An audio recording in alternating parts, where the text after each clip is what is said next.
Thank you. All right, now that I've chased Carolyn off the stage, it's just a thank you again to the Zadok Pratt Museum for opening their doors yet again to let me come up here and yammer on about inane historical topics at length for hours and hours.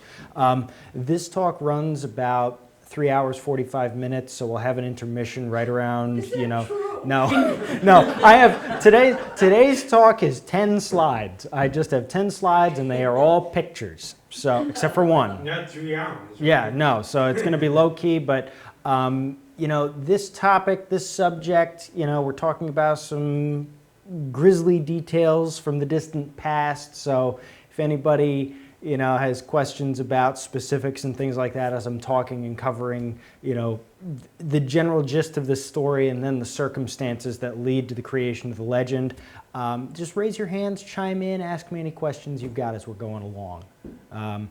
So this ghost story, I don't know if anybody was here for my lecture on the murder of Anna Swartz and the legend of Salisbury Manor. Great. Well, Carolyn was here, yeah. You have to be here. Yeah, guaranteed audience member of one.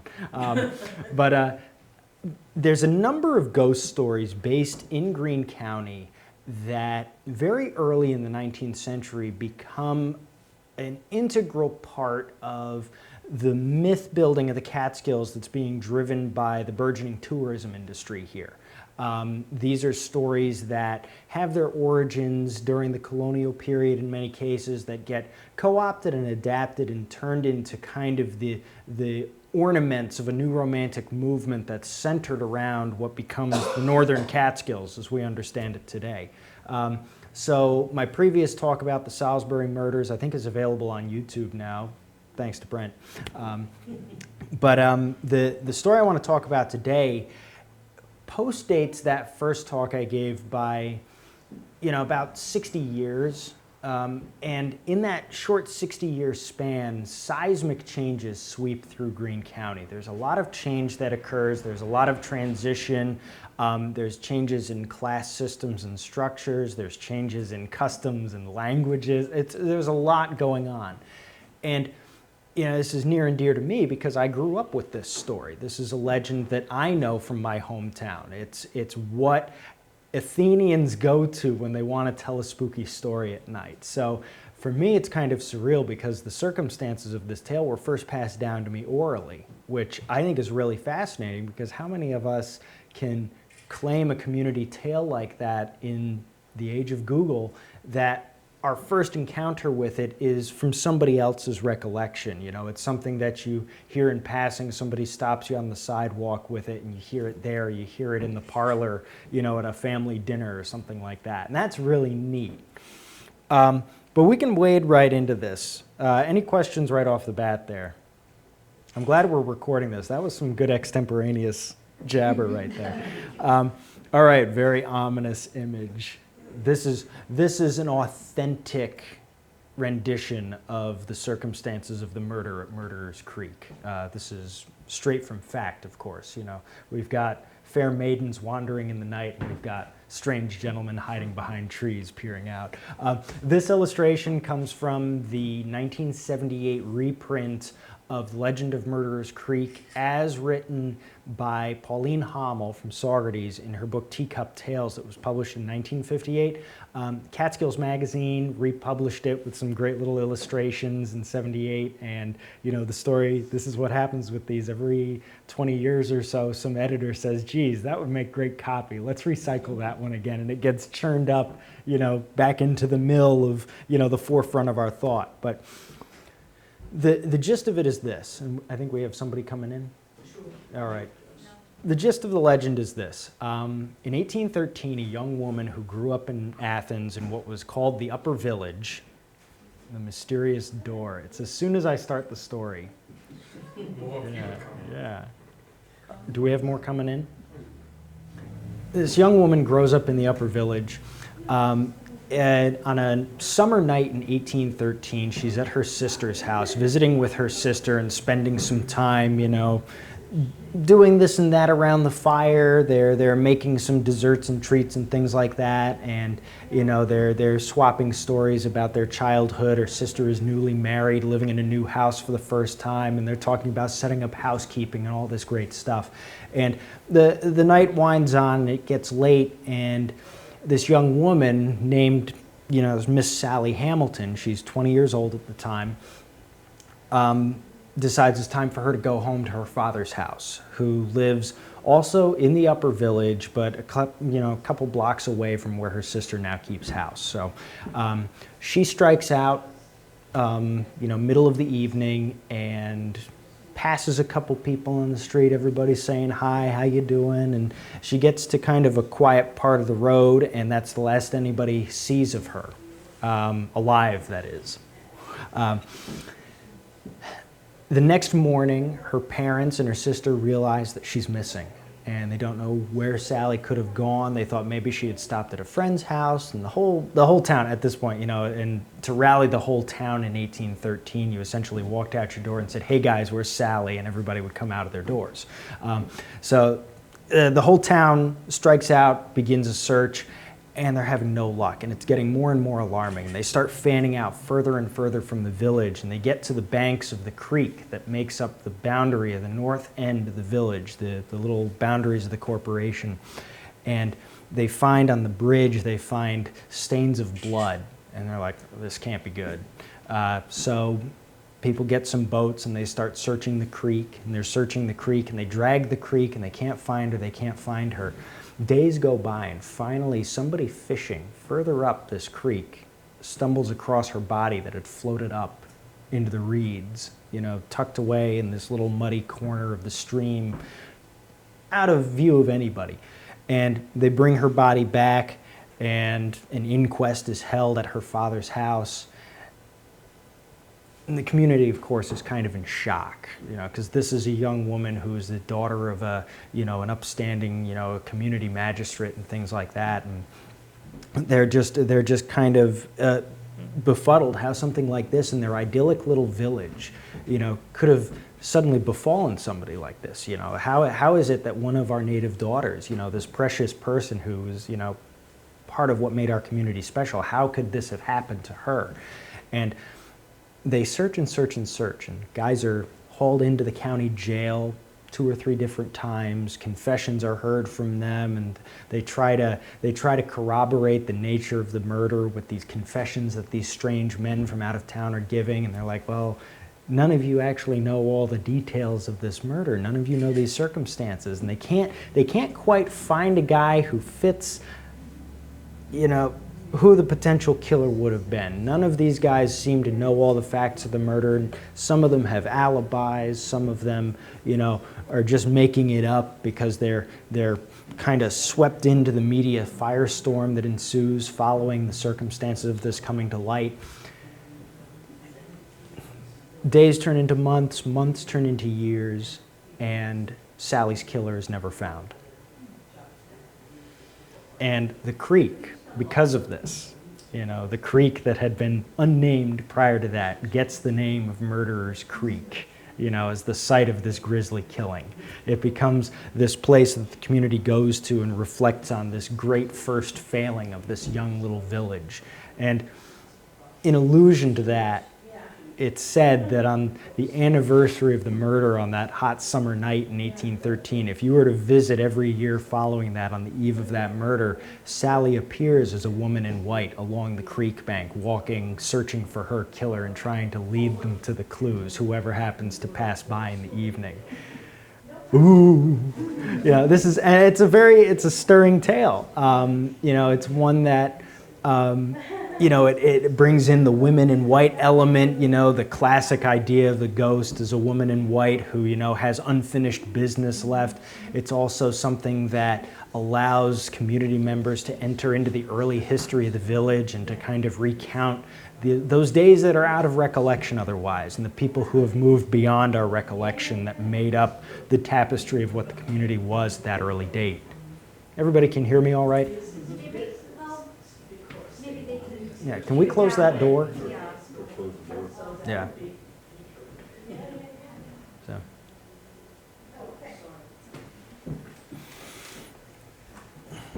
So, certified instant legend. The story of Sally Hamilton and the circumstances of her murder get immediately, enshrined in print. Newspapers across the United States end up picking the story, and they recycle the circumstances of this story off and on again. Remember how I'm saying we drag up Pauline Hamel's tale and retell it in the 70s in Catskill magazine? The same thing happens to the actual articles concerning the murder. In 1813, of course, all the major newspapers in the Hudson Valley start to carry news of the circumstances of this. And the tale gets recycled right up into the 1850s. You see papers as far away as like Illinois. They're running little poems, elegies about the murder of Sally Hamilton. They're running tales, circumstances related to the origin of Murderers Creek in Athens, New York. It's kind of unbelievable, but the story just kind of has all these check boxes. It's this damsel in distress, the killer is never found, and it's this perfect little community where nothing bad should ever happen, but it does. It's like this cautionary tale in a way, and it's dangled as that, and people kind of pick it up and say, well, don't you go wandering out at night either, or you'll end up like Sally ended up, It's kind of alarmist too, in a sense, but a couple of the best places to go to get just the straight up recounting of the legend as it entered community memory after the fact would be James Pinckney's Sketches of Catskill, which is this really interesting little book that's published originally, I think in the 1860s, and it's recollections of some old-time lawyers and political operatives in Catskill who were practicing back in the 1800s and teens and 20s, who remember the great lawyers of that time, the jurists and things like that, and the important cases that were tried. And one of the stories Pinckney recalls right away is the murder of Sally Hamilton. He remembers, all the big shots came out for this, is the way he thinks of it. And he kind of recounts the story in his way. Charles Rockwell's the Catskill Mountains and the region around, which is a really, really interesting blend of quality history and kind of the romanticizing of the mountains. It's written, again, it's published in the 1860s. I think it's 1868 also, actually. Does anybody know Rockwell's book offhand? I think it's like right after the Civil War, Rockwell publishes this. Everybody's ready to start feeling happy again. And of course, in this, he recounts both the murder of Sally Hamilton and the murder of Anna Swartz, that earlier story I'd spoken about from previous talk. But already by the 1860s, when you read Rockwell's account, there are elements of it that have drawn in, all the evidence of the story being recycled by the community and retelling. And it's him not going straight to the source. He's not going to the court papers. He's not going to the people who were involved with the case. He clearly heard it word of mouth because already, Sally Hamilton, who, spoiler alert, is a real person, we'll talk about in a moment, already her date of death, the date of the murder, has been shifted by a month from August to July in Rockwell's book. And this is an error that ends up getting repeated right up to the present day. If you Google this story, a lot of people will say July, and it's like, you can check her gravestone. It's pretty unambiguous, when she died. But, it's just these little things like this, these little errors that start to get woven in. And of course, they all point to, this of course being the origin of Murderers Creek. This is why we call it that now, so we never forget this thing that happened and this great failing by the community, and we never found the killer of one of our native daughters. And Pauline Hamel's Teacup Tales, which I think is the most contemporary published version of the story, is written in 1958, again gets recycled in the 70s. Her version of the story, actually, just from a storytelling perspective, is fascinating because I don't know if she was watching a lot of like Davy Crockett on television or something like that, but she creates this pioneer fantasy of the little village of Athens as little log cabins and a church and some old houses that were built by the mysterious Dutch. And, like the things that she weaves into the story about, like, she's talking about how the War of 1812 is happening and all the men of the village have left. And it's like this idea of like, all of a sudden, unprotected womanhood is like the thing you get called to mind right away. It's like, oh geez, you can't have unprotected womanhood in the village of Athens in 1813, but that's kind of what she's alluding to. And she has them speaking in this weird kind of Appalachian vernacular. It's not her sister's husband Daniel, it's Dan'l, a little apostrophe, things like that. And I'm like, oh, this is a riot. But it's really, really interesting. And in this way, the story gets co-opted and it becomes and begins to serve and function to speak to the needs of a contemporary audience. So Rockwell, of course, adopts the story of Sally Hamilton as a way to salt and pepper the Catskills with their great early legends. Pauline Hamel adopts the story as a way to talk about those grand old pioneer days, and those early memories of the communities here and that time way back when. It becomes a reminiscence, and it plays into these ideas of nostalgia too, and it's like we crave, the idea that history could be this comforting and finite thing where occasionally a bad thing happens that makes great copy. Anyway. So here we go, the worst branding decision in the history of branding decisions ever, yeah. So you can see it here, Murderers Creek. This is an awful picture, I'm sorry, and it's a little bright in here, but I assure you that says Murderers Creek. It looks great on my screen if you all want to come around. Where are we? So this is standing along State Route 385 in the village of Athens. If I were to cross the bridge, I would leave the village of Athens.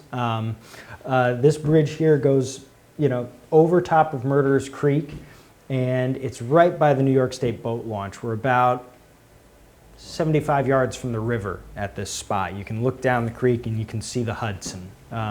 It's a really idyllic, beautiful place, and it's really interesting too because. Route 23. What was that? Route 23. What was This is State Route 385. Oh, yeah. That's the one that goes to Wyndham. No. This is down by the river. So. I never been there. No, well, you can go sometime. So I assure you, it looks just like this if you are colorblind. Who here, I'm just curious now because who here is familiar with Murderers Creek? Who here has ever heard of Murderers Creek? Okay. Have you ever heard a legend about why it's called Murderers Creek? No, I'm a postcard collector, and every once in a while I'll run across a postcard that has Murderers Creek and a picture of the creek. Yeah. So I've never known what it was, and just coincidentally I'm here today. Yeah, that's really fortuitous. So this is interesting too because those postcards of Murderers Creek actually show a point on the creek above tidewater that's now beneath Sleepy Hollow Lake in Athens. So there's an artificial dam that was put up and a gated community that was built in the 1960s that essentially turned Murderers Creek from a small winding little muddy tributary into, I don't know, like a little tidal estuary that doesn't really flow anywhere. You get up to this big earthen dam at some point. It's like 50 yards high. It's changed a lot, but the part of the creek where the story takes place really looks in many ways just as it did, 200 years ago in the 18 teens when Sally was killed there. The great mystery here is that, we essentially co-opted a story to fit a place name that, oddly enough, already existed. Murderers Creek has been called Murderers Creek since the 1670s. Which really makes you wonder why somebody might wander over to Murderers Creek in the dark to hang out there. But Murderers Creek, yeah. Was it in Sally's mindset at all, oh, it's dark, I better not go out by myself, or was that not even in their heads at that time? I don't know Sally. I never met her. She's been dead a while. I have no idea. This is something that I think also plays into like our idea of like, what would I have done in her shoes and things like that. I think that question is great because it kind of speaks to like our urge to kind of place ourselves in that moment and question it. But, we really can't speak to the circumstances that would have led her to leave her sister's house that night. I'm going to get into all the awful details in a minute though, because this gets fascinating. So Murderers Creek is already called Murderers Creek by the 1670s. It most famously, and actually, let me see here. Okay, yeah. So this is, believe it or not, there is no correct way to display this map oriented in such a way where everything looks right. This is a map of the town of Cooksaki, which was prepared by a guy named Leonard Bronck in 1797. So this would be 25 years before Sally Hamilton is killed. 15 years. Don't worry about my math. Get back to me on it. Yeah. Anyway, prepares this map. The important thing here is that we've got the Hudson River here. This is Athens, called Lunenburg still, because the village hadn't been reincorporated in 1805 yet as this little neoclassical experiment in New England commercialism. And here is Murderer's Creek, winding its way down right to the upper village, which is where Sally's family would take up residence. Yeah, her father actually might have been living there already at that time. Upside down. Well, yeah, but Murderer's Creek is correctly oriented. So, yeah. Can I just, I'm sorry, Fire away. trying to position myself on this. The upper village was where Water Street is now, down right on the river. I'm gonna fix you sorry. up with all the answers. No, that is a great question because this gets really confusing, and I love this because as I'm telling you guys all of this, if you are getting confused, imagine how somebody who's just visiting the village of Athens for the weekend is going to feel when they hear this story from somebody and they're talking about, oh yes, yeah, Mr. Hamilton, he lived right next to so-and-so's in the upper village. And what does upper village mean? Does that mean up the hill going west? Does that mean upper going north along the river? Does that mean upper is in this little nucleus of the civic plan of the community? It's all very ambiguous, and I think that kind of serves to perpetuate the legend because it engrosses people in a way. It gives them questions to ask.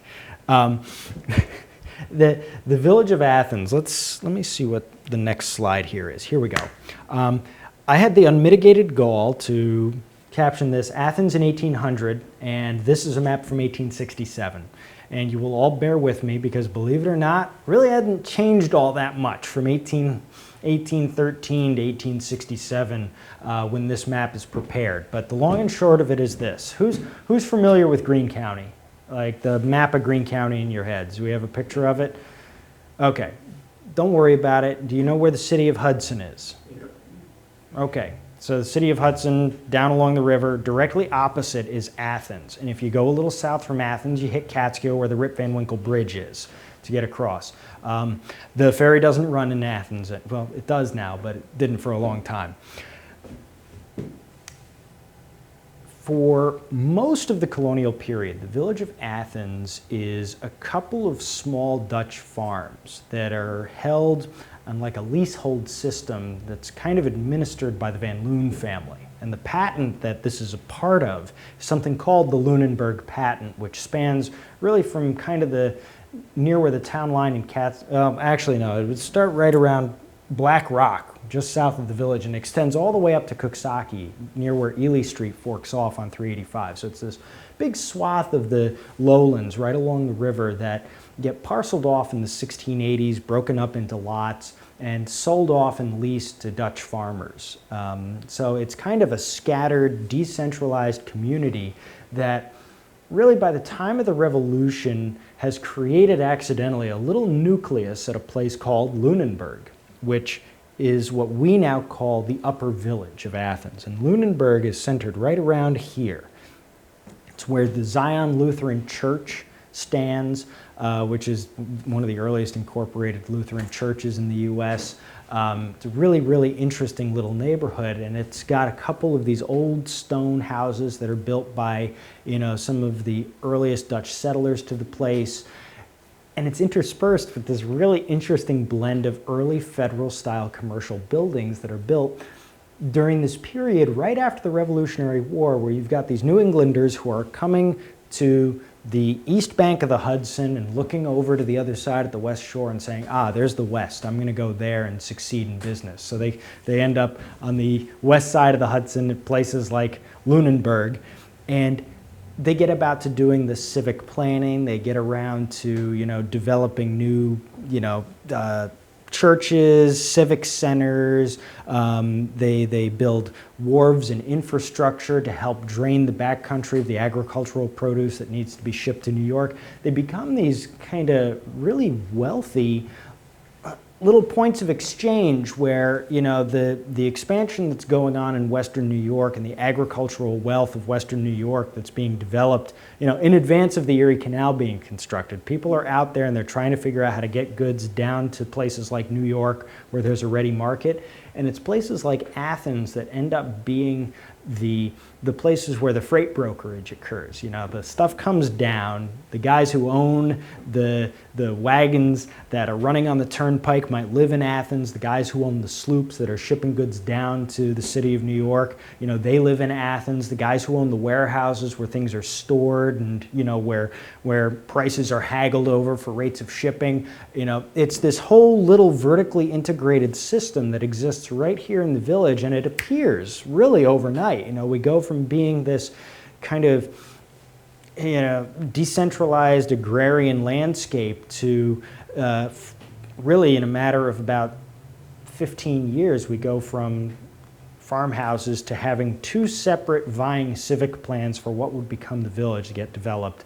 A venture called Esperanza and a venture by this guy Isaac Northrup and a couple of these New Englanders who were living in Hudson at the time that they decided to call Athens. And so Athens is this grid here that they develop and sell lots off on, and from 1801 to 1805 the thing succeeds so considerably that they're able to incorporate as the first planned community in Greene County. It's the first village organized in the county. It's organized within the bounds of the town of Catskill before the town of Athens is formed, if you want to get really confused about all of this. So what I'm trying to get at here is that this is a hustling and bustling place. And the story of Sally Hamilton, we place her in this little growing community at that time. You know, what we're placing her in isn't some backwater somewhere. This is a busy place. It's a place that would have been filled with the faces of strangers every day. It's a place where, you know, she is part of what really is the new landed gentry of that region. Her father, Samuel Hamilton, who's a land speculator who owns, you know, parcels across the county that he's trying to lease out and derive wealth from. He's also invested in, you know, the moving of freight and things like that. And he's also, most importantly, he's a magistrate. He serves variously as a judge. He's on the village board off and on. He's an important figure in the community. And here's young Sally Hamilton, who is his daughter, and they're living here in this part of the upper village at that time. And the idea that, you know, one of the daughters of the upper crust of one of these new important communities along the river could somehow manage, you know, walking from here to here, get attacked in the middle of the night, and her body be found way up here along the creek somewhere is really kind of unbelievable. And you see how the circumstances of this might become this appalling cautionary tale that we harp to and speak of in the village in perpetuity since that time. I have a lot of veins of threads going here. How are we doing with keeping all of this straight so far? Question. Yeah, we got Paul. Yeah.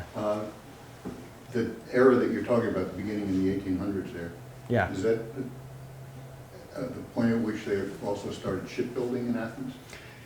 Or is that That's a great question. No, shipbuilding in Athens had been occurring really since the mid 18th century at least. That far back. Yeah, because, you know, this is something that's interesting. You know, when we think of shipbuilding along the Hudson, virtually any community, like, you know, these little Dutch settlements, and I call them Dutch settlements because they remain culturally Dutch right up to after the Revolutionary War. And then there's this point where all of a sudden, you know, people are speaking two different languages. All of a sudden there's an Episcopal church next to the Dutch Reformed church. And, you know, there's a great letter I saw once of a guy visiting Coxsackie and said hello to somebody, and the guy just mumbled at him in Dutch and stormed off. And this is like right around 1810 or so. So we think about this cultural collision that's occurring too, and, you know, the kinds of anxiety and tension that that breeds as well. But the ship construction is something that's a vein that connects all of those eras. The construction of sloops, which are these shallow draft vessels that are kind of this weird Hudson Valley vernacular form of ship construction. They're these wide, you know, 60, 70 foot long, shallow draft, sloops, which have like a very simple sail plan that can be crewed by, 3 or 4 guys in a pinch and can hold a ton of cargo, load up all sorts of stuff in it. They're constructing these up and down the valley, all through the colonial period. What happens after, these New Englanders arrive in the 1790s and start to mix things up a little bit is that all of this gets amplified. We enter orders of magnitude greater scales of production. So, all of a sudden you end up, instead of somebody constructing a sloop in the back of their property just down by the river, you end up with shipyards, and you end up with shipwrights who are specialized in this stuff. And you might have guys who are actually based in the community rather than traveling place to aid in construction. That was my point. Yeah. The labor force. Yeah, and all of this is changing at the same time. And, with increases in business come increases in strange faces too. And we think about that idea. And that's one of the things that, the story of Sally Hamilton always comes back to is, they seek out the strangers in town. They think about who are the strangers that we saw. And that's a very anxiety-inducing thing because you don't remember a stranger. You don't remember those people who walked by on the street who were just passing through. And that's an alarming thing. But let me see. Yeah, you had a question? Go back to that picture thing. Yeah. With that green part, idea, that big, Okay, yeah, so this actually, no, that green part, idea. all of this, I don't know if you guys can see, but there's a grid-like plan up here, and this is a proposed village green and things like that. Isaac Northrop and the guys who incorporate the lower village here in 1805 as the village of Athens bought out and kind of surveyed over this other thing that had happened in the 1790s where a bunch of land speculators, kind of spearheaded by a couple of members of the Livingston family, tap a couple of French expats who had fled the Revolution to create a plan for a neoclassical city on the banks of the Hudson that they title Esperanza. And right up into the 1860s, the survey, persists in community memory. It's like, this is a thing that we did lay out like this. This is something we could always come back to if we ever want to become, this glowing neoclassical city, the gem of New York State, but it never came to fruition. What does come to fruition is a much less audacious grid-like plan by this guy, John D. Spoor, who, he essentially says, okay, here's the banks of the Hudson, let's make some squares going up the hill, and then let's sell those lots to people. And that's the stuff that guys like Samuel Hamilton come and get invested in and buy into and start making oodles of money on. And that becomes their community.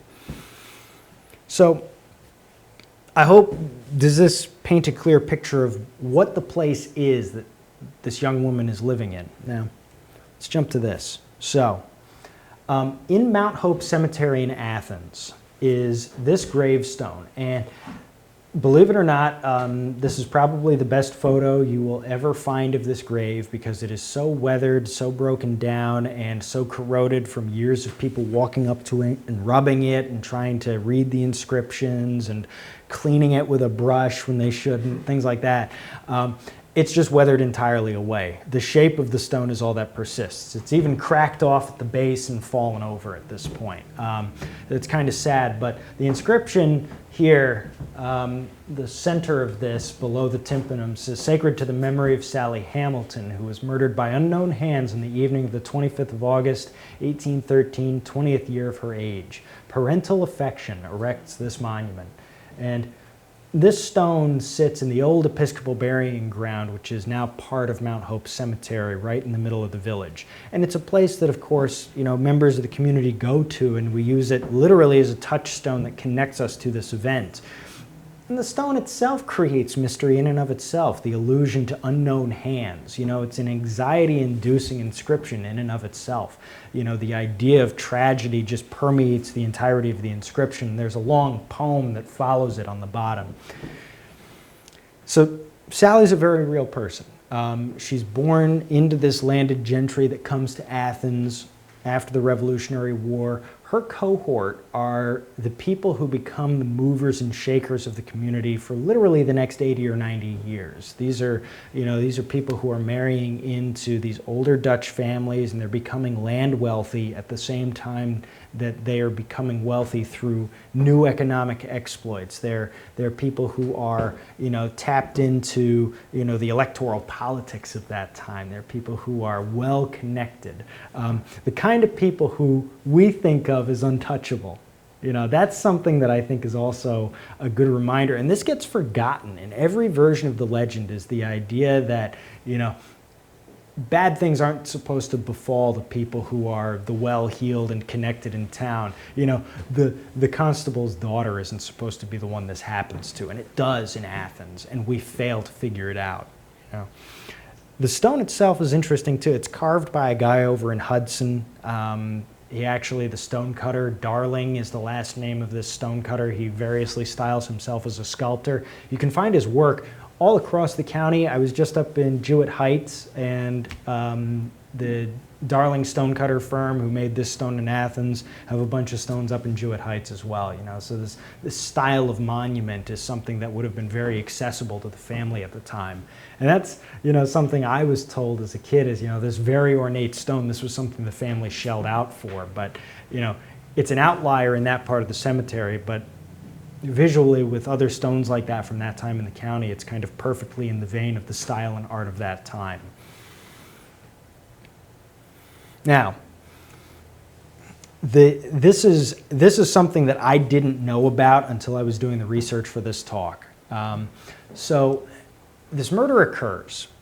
It happens on the 25th of August, sometime overnight. They don't exactly know when. 1813, and within a week, these minutes books hadn't been available to examine previously, but within a week, the village of Athens calls the board in an emergency meeting. The entire village government, mind you, at this point is, I think they're 8 years old at that point. The village is brand new as a form of civic governance. They're creating this idea of local governance. They're trying to define it as they're practicing it at that time. These guys are still trying to figure out, okay, we want people to not discharge firearms in the village, and we want to have a fire department, we think. Things like that. That's what they're grappling with in these minutes books. And this entry here reads, a meeting of the trustees of the village of Athens held at the house of Joseph Seeley on Monday, 30th day of August, 1813, called for the special purpose. And then it goes on to say, that the sum of $500 be appropriated out of any monies under the control of the trustees, not otherwise appropriated, as a reward for the apprehension of the villain or villains who murdered Sally Hamilton of the village of Athens on the morning of the 25th of August. Unbelievable. So this is the community government getting together and saying, we as a community government who are collecting taxpayer funds are going to use it for this purpose. This is what we're putting the money to. This is what concerns us the most. And, it's also interesting for, the simple fact that also, I've never seen another bounty like this issued by a village or community government in the county since that time. I've never stumbled across one like this. You'd see the county issuing, yeah. Have you ever gone to find out what $500 would be today? It's huge. Yeah, it is. It's a really considerable sum. Yeah. I mean, the exact buying power would be hard to, because, at that time, this is another thing that's really weird about this stuff. The buying power of $500 would almost vary region to region as well. Like, we can't say like, oh yeah, it's definitely the equivalent of like $20,000 today. It might be, but in a riverfront community like Athens that is not cash poor, it might be a little less than it might be if you were out in western Schoharie County at that time and had $500 cash on hand. What it would have carried you through would have been different. And, the cost of goods relative to the region you're in. It's not like McDonald's is the same price at every place in 1813. We think about that. We have a very homogenized idea of what prices are place to place. But at this time, goods you could get in Athens at one location, if I needed to buy a kettle and it's directly off the sloop, it is going to just cost less because it hasn't been loaded on a wagon yet and dragged over the Catskills to a dry goods store in Delaware County. You know, so that $500, that buying power, it's a hefty sum, but I don't know exactly what it translates to as far as buying power is concerned. The last thing I'll mention about this, why did it take them, you know, until Monday? You know, Sally Hamilton is murdered on like a Wednesday into a Thursday night. Why is it that they don't meet until Monday? And it's because they don't find her body until Saturday. And we get all of these details from this. So this is a really, really interesting piece, and it's one that, so far as I can tell, from all of the versions of this legend that I've read and heard and been recounted to me over the years, this is just not a common source that people have access to. But in 1817, a publisher up in Boston Spa who specializes in this stuff, I think this guy also publishes a couple of these little booklets about other executions around New York State because they were big sellers. You find the grisly crime, you create a little booklet about it, and then you sell it to people, and it's like printing money.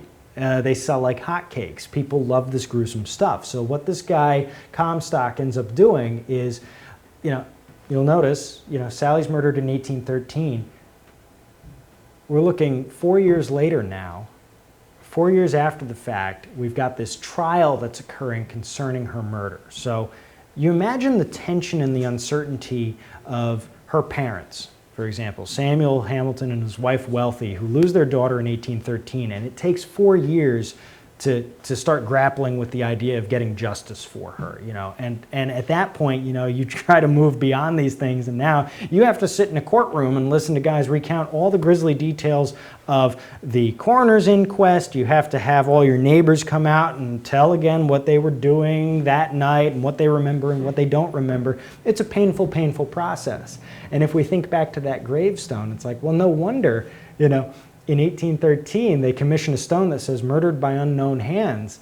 You know, it would be years before they'd even have an inkling of who some of the perpetrators might have been of this crime.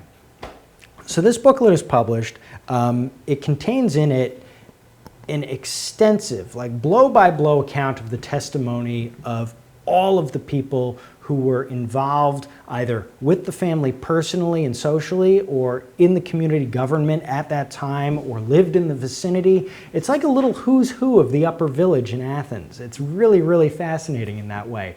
But it recounts in all of the painful detail how, you know, the search parties go out to track down Miss Hamilton, and they can't find her and they can't find her. And finally, Henry Wells and a couple of guys are up by his dock, and they decide to take a boat up the creek because a kid fishing says he saw a body floating up there. And this is a couple days after the fact. And they go up there and they tow the body back down the creek, haul it up onto the dock, and at that point the whole village is there. And you imagine, you know, the trauma of that for her family is like, you know, the results of this awful thing are just on display for everybody to see.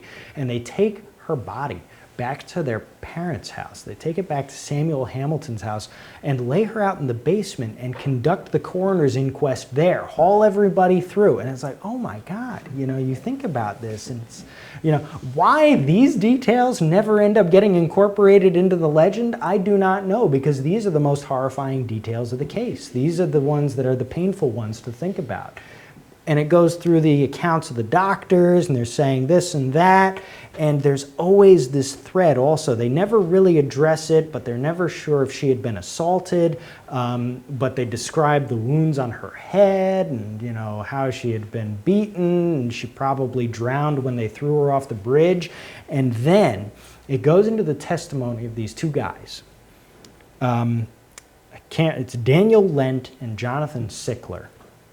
So it's the trial of Sickler and Lent, who are two soldiers who enlist in the army up in Saratoga, and a week later find themselves down in Greenbush at a parade grounds, and they're doing drills and this and that, and decide they've got their $8 bounty for joining the army, and all that money is just burning a hole in their pockets. They're going to go AWOL. So they skip camp up in Greenbush and go on this kind of rollicking drunken spree across the northern Catskills. They end up out in Schoharie. They take the turnpike down to Athens. They stop in Greenville.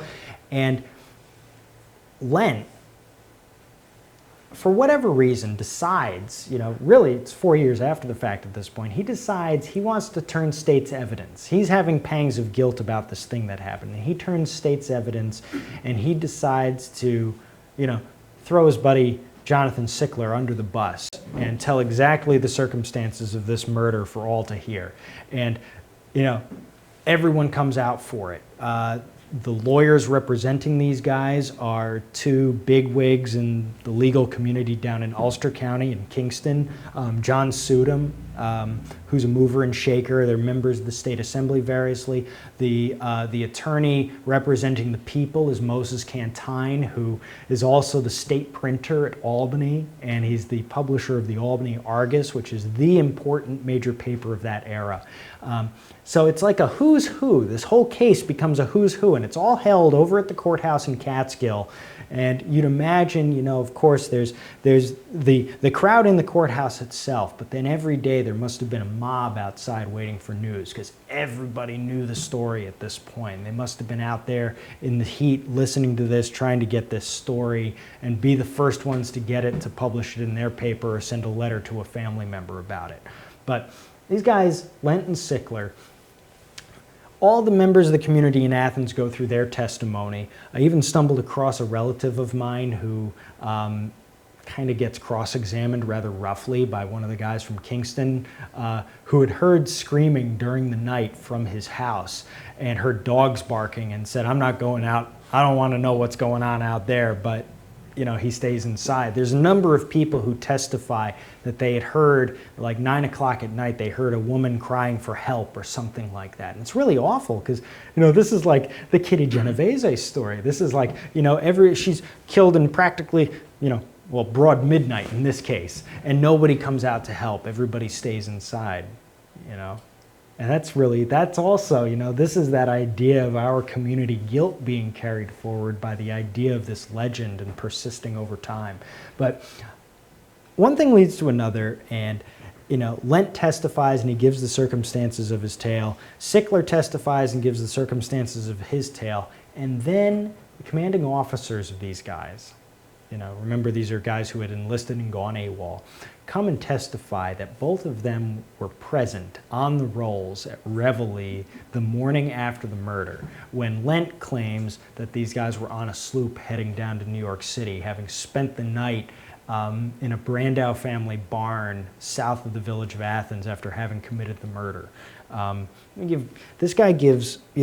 gives all of this very specific detail. He goes step by step, walking you through the village of that time, and you can pick out landmark by landmark what he's talking about. And then he talks about going to, they leave the village in a hurry after disposing of Sally's body in the creek. They just kind of heave her off the bridge and they run south.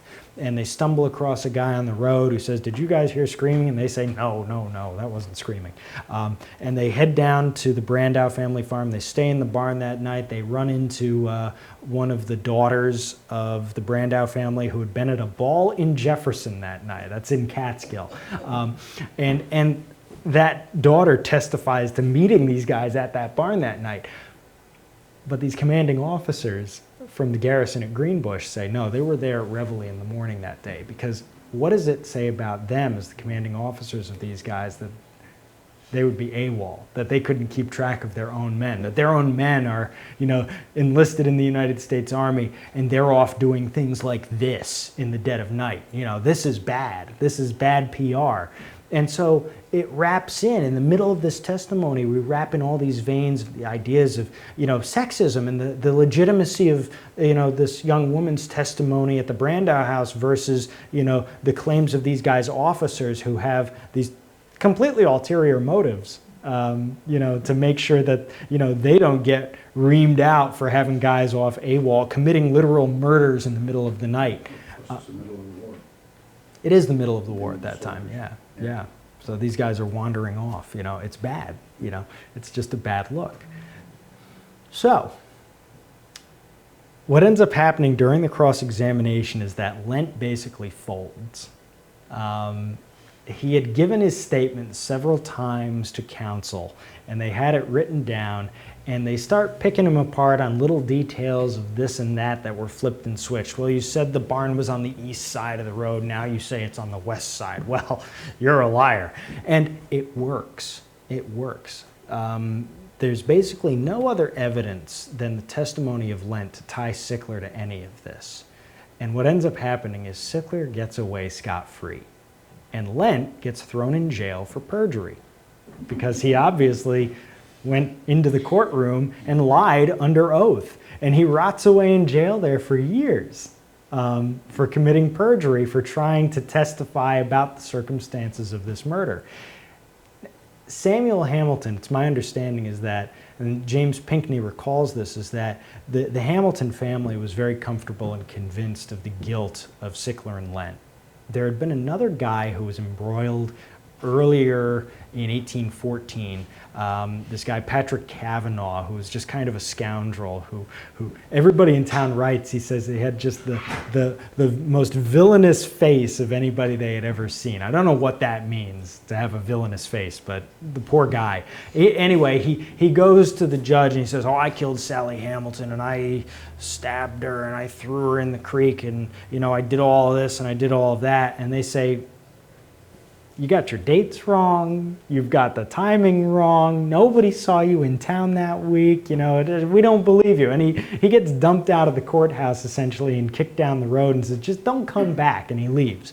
And so, you know, for the Hamilton family, having gone through that episode, to see this episode play out in the courtroom and to hear these circumstances and to have these guys recount this, you know, I think in some way ends up becoming closure for them in a sense. They know at least who the person was that committed the crime. And, you know, these are deeply, deeply religious people at this time too. You know, these are people who are, you know, founding members of the Episcopal Church at Athens. And there's an element that pervades this. Even in the opening statements by Moses Cantine, there's an element that pervades the proceedings of this trial, you know, where they're drawing in this idea that justice is going to be visited on these people, you know, regardless of what we practice today, you know, and mete out according to the letter of our law. And I think that's for the Hamiltons, that's what they walk away with. With that, here's a picture of the family plot. How are we doing for time also? Oh, it's not even 2 o'clock. It's 5 to 2. Oh, good. All right. That's perfect. Yeah, excellent. Yeah, I got 2 more hours. Yeah. So with that, it's a picture of the Hamilton family plot. So this is Sally. This would be her brother who dies at the age of 33. This would be her other sister and husband. And then this stone here is Samuel Hamilton and Wealthy Hamilton. Samuel Hamilton's stone. It's a big monolithic tablet. All it says on it is Samuel Hamilton, Esquire, died age such and such, a soldier of the Revolution. Across the, you know, it's just, that's his statement on his epitaph. Wealthy, her stone says the details. Broken? Yeah. Yeah, it's actually, it's held up by logs. Sally's stone is held up by logs around it to keep it from tipping over. And somebody put a little laminated cutout of the picture I showed you guys with the inscription so people could see what the stone once said. Yeah, here we go, question time. Was there ever any speculation, here we have a 20-year-old unmarried woman at that time, was there any speculation that she might have been having some sort of assignation and that went wrong? You know, I think it's probably something that got gossiped about in town, but I don't think it's something that could have ever been spoken aloud in a courtroom. I don't think it's something anybody would have ever professionally insinuated. And this gets into the idea of class at that time, you know, and who's allowed to say what about who also, you know, there's a degree of that. And I think that's something about these legends. When we turn Sally Hamilton into a ghost who haunts Murderers Creek, we are given license to make those conjectures. We are given license to festoon the story of her final day with all of these speculations. there is one point in the trial where they question whether she might not have just fallen in the creek and drowned. I was thinking, Yeah. if it was maybe a suicide gone Yeah. wrong. Well, I would tend to agree with that, except they describe the injuries on her face. Like two separate doctors described, yes, we probed the wound underneath her left eye to a depth of 2 inches, and, it was probably made by a blunt cane end or something like that, like a spike. So she was bashed with something, and the skin on the side of her head is gone. She was clobbered. But she was fully clothed. Yes. Yeah, and that's a whole other thing. This other vein of the story is that, Daniel Lent claims that Sickler says to him as they're marching down to Athens from Schoharie, haven't eaten anything in like 2 days at this point. These guys are just on a drinking spree, stumbling around. They steal a horse later on to get somewhere. He says that Sickler shouts to him, "I'm going to ravish the first woman I see when we get to town." And so like, that's an alarming statement. Also probably something that they were both like, "Oh, ha ha ha, ha yeah, because they're boys out on the town now." But that idea that she was assaulted is something that comes up again and again in different versions of the story. And her body had been in the creek for 3 days basically. Getting munched on by, everything, and it's out in the hot sun, and there's just no way they could conclusively say one way or the other what had happened to her. But her clothing is totally intact. So, yeah. You said that the creek had been named Murderer's Creek at least since the 1670s? Yeah. So another murder happened there? No.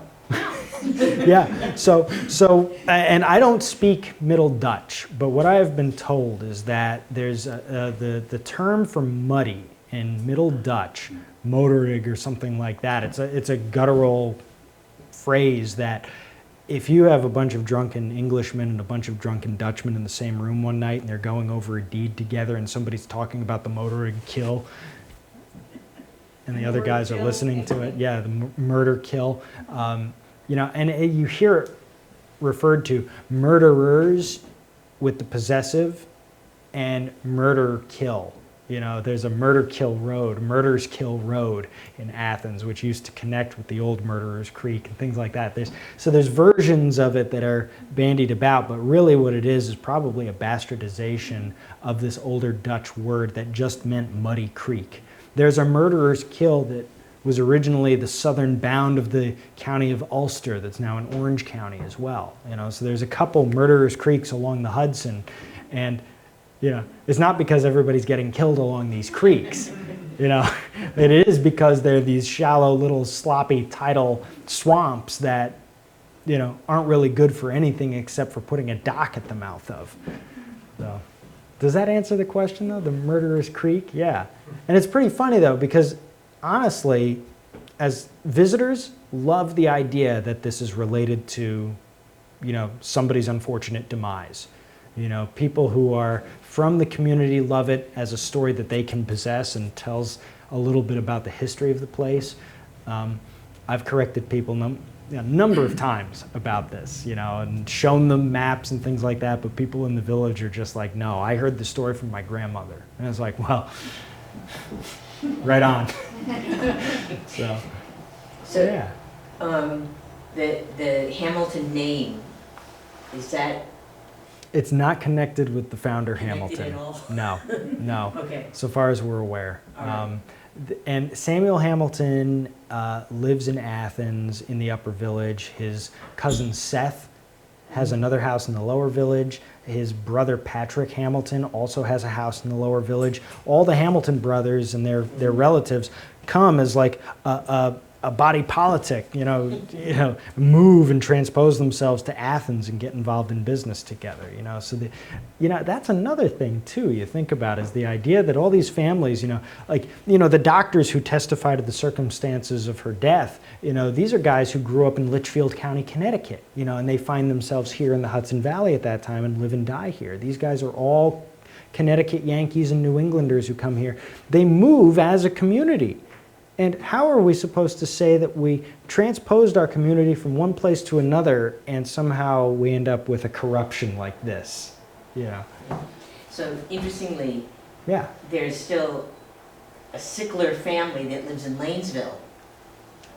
Hopefully unrelated, because they are really unkind to the Sicklers who are, But you know, I- yeah. I mean, And these that's guys one of- who that's were a- up in That's the Saratoga. interesting thing about what you're talking about too, is that, Yeah. you know, the names, you see those names in Connecticut, you see those names in New England, and then you Mhm. see them in the Catskills Yeah. and in the Hudson Valley. and- Yeah. Well, Yeah. didn't you mention the name Sealy as well? Oh, and Sealy. Yeah, That's Sealy, up on the mountaintop. well, and those mountaintop Sealys are from Athens originally. Are they? Yeah, so like, you know, Sealy's Bar. Yes. Yeah, those Sealys are all descended from these two brothers who go to Athens Okay. in the 1790s, and then their kids end up climbing up the mountain, you know, to look down on where they were from. So the name Hamilton also pops up in Wyndham, in the Hamilton Oh, Lodge. Hamilton Lodge. That's right. interesting. I wonder, I don't know if there's a connection there. Because these Hamiltons, so far as I'm aware, they don't have any sons who are married to carry on the family name. Actually, the image of this comes from a family member who's descended from the Hamiltons through the Nichols family, which is the only way anybody can be related to Sally Hamilton today as like a cousin, is like through the Nichols family because of the way their family tree was. I don't know about the brother and the cousin in Athens as well. They might end up in Wyndham, but Hamilton is also kind of a common name. Mhm. Yeah. Any other questions? And that Nichols family, is there any connection to the Nichols over in Jewett, in Hunter? Yeah, okay, so the Nicholses in the United States. All right, who's heard of Richard Nicol? Well, you should. He is the first governor of what becomes the province and then the state of New York. He is appointed by James, Duke of York, to administer his private colony in 1664 that had just been taken over from the Dutch. And so far as I'm aware, all the Nichols in Athens, and it goes from going from nickel with no S to Nichols, you know, sometime during the colonial period. I think they were all descended from that guy, or there's a connection there somewhere. Don't quote me on that. I'm just winging it right now because I really hate genealogy too. So we can add this to Yeah. our legends. Yeah, no, take it, go with it. But yeah, no, I appreciate everybody coming out for this today. But it wasn't as much of a ghost as you thought, right? Wasn't as much of a ghost as we were expecting. Yeah, you know, that's the funny thing is like this gets touted as a ghost story, and there are only a couple of versions of this where they actually say Sally Hamilton still haunts the creek on such and such a date and time. For most of the community, the way the story is recounted is this strange form of half-truth and ghost story and legend where, you know, Sally's real. We aren't going to profane her memory by saying her apparition wails along the banks of the creek, but we are haunted by the memory. Huh? Do people see her today? Well, Did I you go saw. there I later? went to the graveyard today and saw her. She was right there under that stone. No, no, I haven't seen her. I don't know that people see her. Yeah, where they sign him, or where? Yeah, I don't think so. But Does that she is walk a supposedly different where way? you're supposed to see her ghost. Maybe the ghost is the apparition of the murderer. I love that. There you go. Yeah. You know, Sickler has been relegated to haunting the banks of the creek where he committed his deed. Actually, that's spooky. I like that. I'm going to write that down, and that's going to become the new historical truth. Create a whole new mythology. Yeah, right. We'll make it up. But that's the fun thing about this is we get to do that. That's the ghost story is meant to fill in that gap for us. So, It's like this is a little off that particular subject, but you were talking about the neoclassical revival along the Hudson. yeah, this is off and topic. Which moved It's good. westwards through the state. Yeah. My sense of that is that that revival was inspired by Schleman's archaeology of the ancient city of Troy. I the think interest in it. I think the naming of a lot of these communities has to do with, well, you know, there's two things going on here. There's two things going on here too, because like that neoclassical revival is occurring at the same time that you have a bunch of young men who are educated in classical literature who are now practicing democracy in North America for the first time ever. And so can I point to those archaeological excavations, which are extremely popular, as being, you know, the source of a lot of this appeal? That's probably part of it. But there's another element of it where, you know, you've got all these guys who see themselves as the inheritors of, you know, the great statesmen of the Republic, you know, and, you know, they read, you know, the myths of Greece, and they're the inheritors of that democratic legacy that they now get to practice, you know, here in the United States.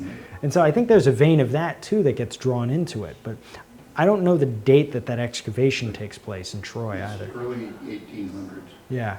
but it's around the time of the Great Migration through the center part of the state towards Ohio. Okay. And you have cities like Syracuse, Rome, Syracuse, Rome, Carthage, Attica. Troy. Elmira. Yeah, Yeah. all along the Hudson Valley. Yeah. It also may have something to do with naming post offices. Yes. Because I'm from Yeah. a place that was originally called Cold Spring, New York. Yeah. And when they brought in the post office, they said you can't have Cold Spring because it exists in Dutchess County rather Yeah. than in Ulster. Yeah. So they said, you have to pick a name. And at that point, they picked Plutarch, which goes along with his Yeah, there you idea go. of- Okay, With Plutarch. his Yeah. idea of picking things Yeah. that had to do with the Greeks and the Romans. That's when Caro becomes Caro here in Greene County, not Cairo. Not Cairo. It's Canton before that. It's Canton. Was it Canton? Yeah, and they Before it was changed the name. Caro? Yeah, so, Yeah. Well, I mean, people always say, you know, why do you pronounce it that way? yeah. Right? I said, we want to know who the outsiders are. Yeah, yeah. Actually, that's something that happens to me a lot. People are always coming up to me saying, I thought it was pronounced Athens. That's a serious question I get. And I was like, well, that's what we Yep. tell people as a joke sometimes. But I'm glad it sticks. Claverick. Yeah. What? Look at Claverick. Claverick? Yeah. Claverack. Yeah, Yeah. Claverick. Yeah. So, all right. Thank you. Yeah. Appreciate everybody coming out for this. Very good. Yeah, thank you.